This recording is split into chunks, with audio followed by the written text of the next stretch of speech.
In this video, we're going to learn how to drop Mark 82s with the dive toss and direct mode on the F4 from Heat Blur.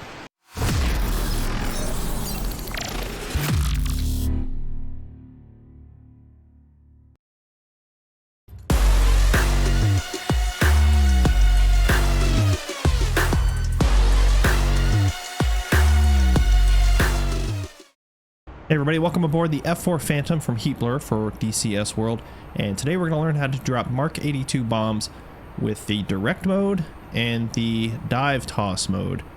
Alright, so first things first, we're going to set up what we can on the ground, and then we'll finish up setting up en route to the target area.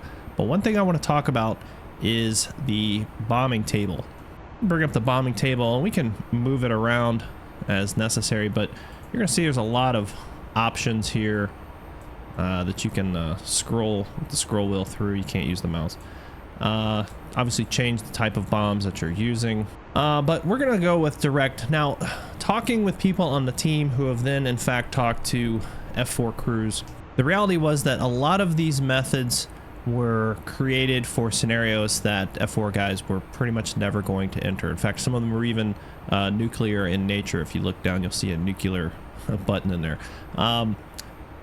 It's not that they couldn't be done, it's not that they probably didn't train for it, but generally speaking, they use the dive toss method, or as a backup, the direct method. So what's going to happen here is direct is essentially you're going to reset your reticle here, the air to ground, and when we change the mils on it, it's going to move up and down. In fact, I'll just do that right now. We're going to direct mode, and you can see that those mils are causing a change to the reticle. So it's going to change our basically target point, or what we're aiming at, when we use the direct method. So why are we talking about this? Typically what guys were using, from what I understand, is they're using the dive toss method. With the dive toss, the reticle is fixed. You put the reticle on the target, and the Wizzo then gets a radar range to the target area. So you're going to come in at a dive, lay it on there, tell the Wizzo to, you know, mark that spot essentially, and essentially designate or lock on to that point. And then you're going to try and make sure that your wind correction indicators show that you're lined up properly. You're going to pull the trigger or press the button and pull out of the dive. The idea here is that something has happened. Let's say that the radar is bent or there's some other issue. This is your backup. This is the way you're going to do it kind of on the fly. But I don't like to do stuff in the air, and I'm willing to bet that those guys probably figured some of this stuff out too. In fact, I'd say that they probably memorized some of these numbers. I know we did when I flew Kiowas, as far as time of flights and things like that for Hellfires based on ranges. So it's the same kind of concept. So what we're going to do is we're going to preload this. And you see down here at the bottom it says save solutions. We're going to sort of preload some ideas and then go out and take a look at some of them. All right, so we're going to go mode of delivery direct. All right, so we're going to go mode of delivery direct. Type of bomb Mark 82, that's good. Running speed 350, we're going to keep the 350. Release altitude, I'll keep it at 2000. Target elevation, the target out there, I've already looked at the F10 map, is about 700 feet. So I'm going to plug in, it's a little under 700 feet. We're going to go to, well, you can see I hit 0, 231 mils. If we dial in 231 mils, we'd never see the reticle. So we're going to put in a dive angle of 30. We can see 71 mils. So I'm going to go ahead and just dial that in. That's kind of a default. Alright, so I'm going to save that. And it's keeping that information. So let's say we wanted to change that and put 20 mils, or 20 degrees. Now it's 107 mils. Okay, so let me change this so we can see this moving. Right here is 71 mils. So picture we're in the dive. This is what we're putting the target on because we're at this 30-degree dive angle. Now let's go to 107. Again, because we're in a shallower dive, this is where we got to put the pipper, okay, and try and keep all these other things. And we'll keep our speed roughly 350. And release, again, with the 30-degree, we can release higher. It's probably not that big of a deal. I haven't seen much difference in my testing, but we're going to dial it back up. But we can hit save, and now we've got this preloaded set of plays. All right, picture like a football player. They, you know, blue 42 and all this stuff. This is kind of the same thing right here. We've got preset plays that in this situation, we can do things differently. Let's go ahead and change this. Some of you are just absolutely hating how low I want to go. To 3,000 feet, and let's go 30 degrees. Now we can see that that's 124 mils. We're just going to save these. All right, so when we talk about mils are a roughly as I recall, 17 mils makes a degree. All right, so we're not making huge dramatic changes, but we've got our playbook here established, some different ways that we can go out there and drop. Let's head on out to the range. All right, but first I want to just go ahead and set things up here. So again, some of this you would not do on the ground, but we're going to do it because that way I don't have to worry about flying the aircraft at the same time. We're going to arm it. So we're just dropping Mark 82s. We're going to drop with the nose. We've already set this to direct, but if we wanted to do the dive toss, we're going to drop some on direct first. We need to set this indicator to bombs, the weapon selector. Here is where we would set delay between bombs is 1 second interval. All right, so this is what, 1/20th of a second right here. And if we hit that switch, it multiplies it by a factor of 10 or by 10. I'm not good at math. If you say factor of 10, it's not the same as saying 10. All right, so that would be a 10-second delay, which is ridiculous. That's for carpet bombing cities. So we're just going to roll this back to the minimum. Do that. Here's our quantity. So we've got continuous, salvo, pairs, and then numbers, as you can tell. Continuous, basically just hold down the button. She's gonna go. All right. Okay, so we've got all that set up. All we need to do is take off. We'll master arm when we get there, and then we're just gonna select our stations. And once we hit the master arm, it's not gonna do it, I think, because we're on the ground, but these will light up and let us know that we have bombs on board if it says armed. Okay. Caution. Know what you have on board. All right, so if you have gun pods or something else on these outer stations and you just arm everything, it will shoot those gun stations. It doesn't care. It's happened to me. All right, so I don't know if that's a bug or a feature. You never know, but just something to be cautious of. So just make sure that you're arming and preparing the things that you want to use. All right, so let's head on out to the range and get it going.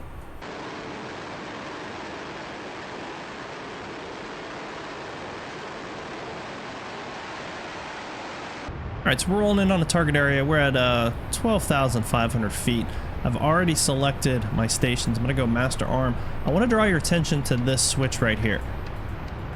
All right, it is a four-way switch, and it's sometimes deceptive because it looks like it's clicked up when it's not. All right, so just be advised of that. So we're going to go to nose. We've got direct. We've got bomb selected. We've got our intervals at the minimum. We've got quantity of pairs. All right, so we're coming into view of the target area. Remember that we're supposed to roll in at 350 knots. That is the dive speed. All right, so right now we're coming up to 350 knots. It's no big deal because we're about to dive into it. We're at 13,000 feet. We're gonna try and pull out around 2,000 feet. Again, that's not gonna give us a lot of clearance. We're just doing this for fun.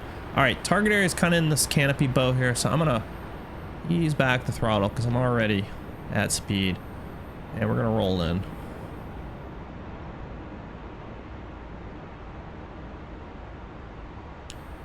All right, speed is coming up to 350. I'm going to pull out the boards. I'm going to find my target. There it is right there. All right, again, we're in direct mode.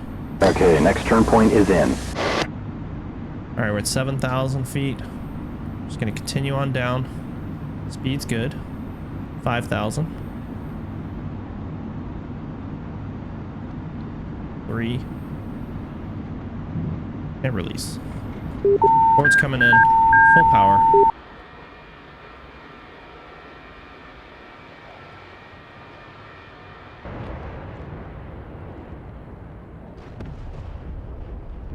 It looked like we were a little short. That's probably could be due to we dropped a little bit early. All right, we're set to roll in. Mills are set to 71. Let that nose come down. Watch our speed come up. Try and check our angles there. All right, so that's about 30 degrees or so. Nose down. Boards are out. Speed's good. We're looking for 2,000 feet. We're a little bit steeper. There's not a whole lot I can do about that now. 4,000. Alright, release. Board's coming in. That looked pretty good. So the hardest thing is getting that angle and just working on that sight picture of when to roll in so you can get your angle. Alright, so let's try the 124, I think we said. And we'll try and drop a little bit higher. I know I dropped a little bit before 2,000, but you can see we're dropping a couple bombs. And they're 500 pounds. We're going to be dropping more than that. These guys were not coming in and just dropping 1 or 2 bombs. They were coming in, you know, 1 and done, maybe 2 runs, generally speaking. So you're going to be dropping a lot of bombs. At least that's kind of the idea. In DCS, we tend to do things a little bit different than what real life is like. All right, so we're going to roll back in. We've got it set to 124. I'm going to look for that 30 degrees, nose down, 350 knots, and release at around 3,000 feet. And we'll see what that gets us. All right, we're looking for 3,000 feet. That's 5. That's 4. That's 3, close enough. All right, board's coming in. All right, a little short. Don't get too hung up on the accuracy, especially in this mode because we are in direct mode. Let's take a look at the dive toss and see if we can do any better with the radar. All right, so we're in dive toss mode. We can see that the radar has changed to this 10 miles. No longer does our reticle and mils matter. In fact, I'm just gonna do that standby, set it to 71, I think is what we had. All right, so in this one, what we've got to do is use our context button. So I'm gonna test it and see what he does. Yeah, I can't do that. Yeah, because we're trying to shoot something up in the air. There's nothing there for him to lock up. But we're gonna continue around, and then what we're gonna do is try to basically set up the same parameters, and then get our reticle on the target, tell him to lock it up, which is essentially lock up the ground. It's not like a laser range, you know, to a target. It's more like oriented on that spot on the ground. And then what we're going to do, our roll reference markers, we're going to try to line those up. These are indicating the roll of the aircraft as we're on the inbound course. We're going to hit the pickle button and roll up through those markers, and when the aircraft is in a position to be able to drop on the point that it's locked up, it will release automatically as long as we're holding that pickle button down. This one's a little bit trickier because we got to get lined up and give him time to do his thing, and the reticle likes to move around. Come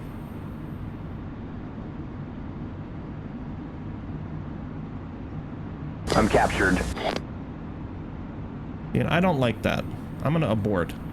I don't like where he captured, so I'm just going to abort, and then we'll come back through. Unlike the direct mode, the reticle is a little bit more free-flowing. I don't know 100% why. I'm assuming it has something to do with wind correction. I do have some wind set up out of the west, so I'm assuming that that has something to do with it. But I don't know for 100%, so I don't want to say. But what I'm going to do is try again, try to get a little bit faster on the pedals, and get us in a good position. Do a quick fuel check, make sure we got some gas.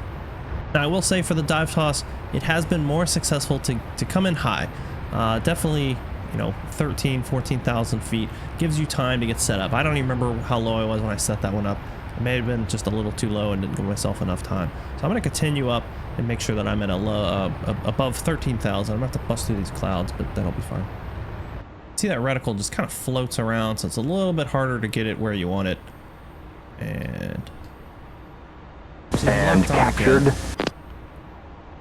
Okay. And I'm just going to tell him to drop that lock. Put up another one. Captured. All right. There's that tone pulling through, and release.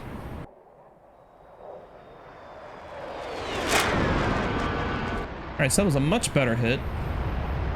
But you can see that initially he locked on to the wrong spot. I could tell that I just didn't want to drop there. So I hit the contacts button again. I gave myself time, and I guess that's the lesson there is being up higher gives yourself some time to make some adjustments. So I was able to cancel that drop and then move the reticle over on something else. I wasn't 100% happy with the second lock either, but those were good bombs. Again, I'm practicing. I'm doing just a couple bombs, but if I was coming in and dropping 18 on that spot, it would be pretty good. So I'm going to climb up. I'm going to do one more and see if it looks prettier for the video. Hey guys, Casmo from the editing floor, and one thing I want to point out, talking about this reticle, which is technically called the Lead Computing Optical Sight System. You can see this bar show up, and I'm just going to show this picture. It's from the manual, give you an idea. So this range bar is popping up, and you can see it decreasing as you're getting closer to the target area. So that's just giving you another indication of how close you're getting to the target. And again, those markers on the left and right is just giving you some indication of roll. So you want to have those lined up as best you can, because if you have any roll and you release, you're probably going to throw the bomb left or right. Captured.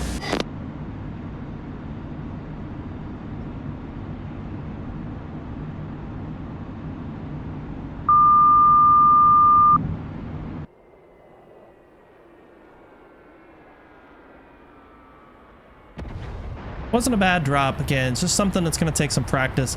I am still learning it. I wanted to make this video not to show you what a badass I am, because that is not true, but wanted to show what I've learned, and hopefully it helps you guys out. You guys can tell me if it helped or not, and hopefully you'll have better success than me. Hey, I'm still putting bombs close enough to the target to make me feel good about myself. It's not always going to be a steel on steel with bombs. Anything that's unguided, you're just happy to get it kind of in the area. Well, thanks for watching. Hopefully this was a little bit helpful for you, and a big thank you as always to you two Patreon members for supporting the channel, supporting me, keeping me going at times when I just don't feel like doing it anymore. Big thanks to Heatblur for making the F4. I absolutely love this aircraft. I've always had an affinity towards it, so it's pretty cool to fly it around and do some stuff. Happy for them to come up with a Navy one as well. All right, guys, we'll see you on the next one. Take it easy.